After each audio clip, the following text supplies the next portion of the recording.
Movies can appear to only be dependent on what we see, but they're equally reliant on what we hear.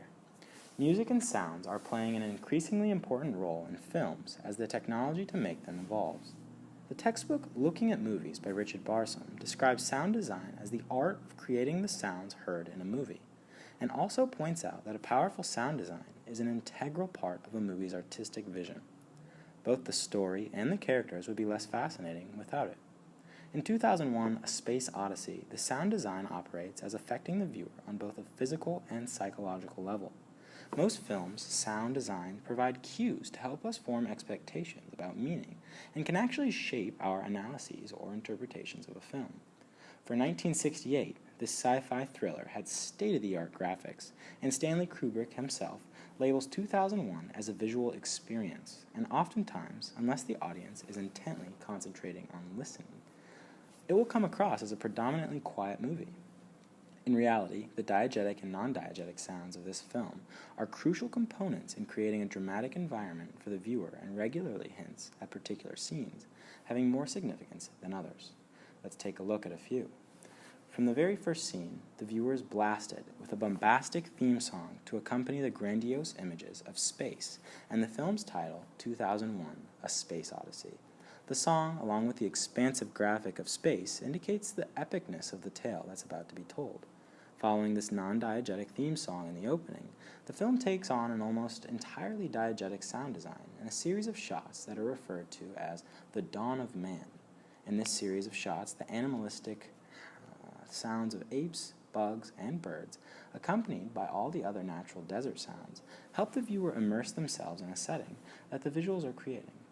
This use of ambient sound is vital in building up substance and significance for the appearance of the monolith, which prompts blending of both the diegetic ape dialogue and the off-screen non-diegetic score music that plays whenever the monolith makes an appearance in the film.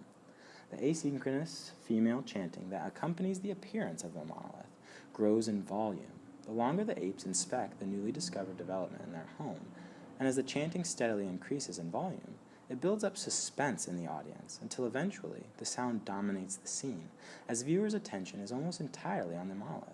Suddenly, though, the film goes silent as the earth, moon, and sun align, and the scene cuts.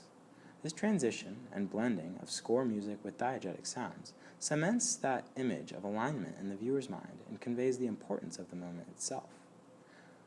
We would see the same technique used when Dr. Hayward Floyd visits the monolith discovered on the moon.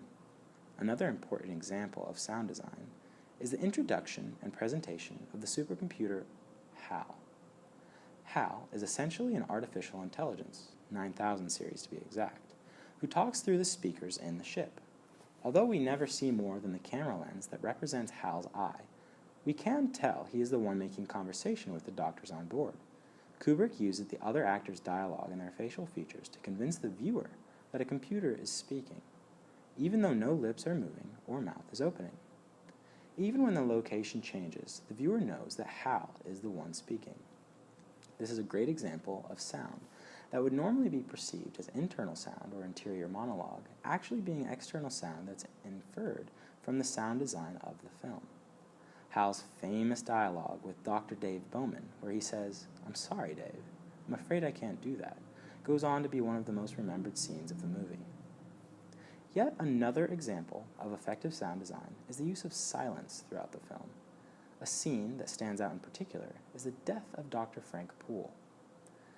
This scene is so important to the future of the mission, and that's made even more recognizable by the carefully constructed sound design and effect as the camera cuts between characters.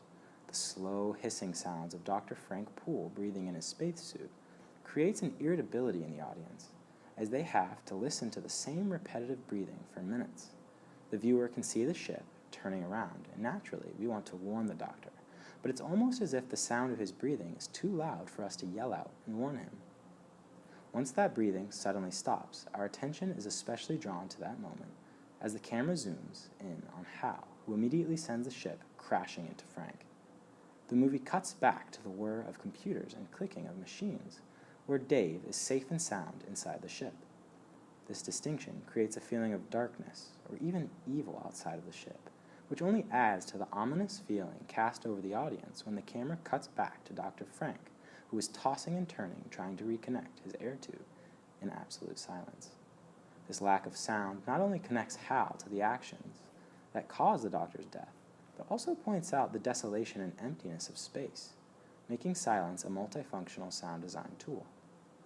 Without a doubt, sound design is crucial in creating the emotions felt watching this film. Avatar is an example of a director taking the sound effects created by a sound crew and incorporating them into the movie while editing shots.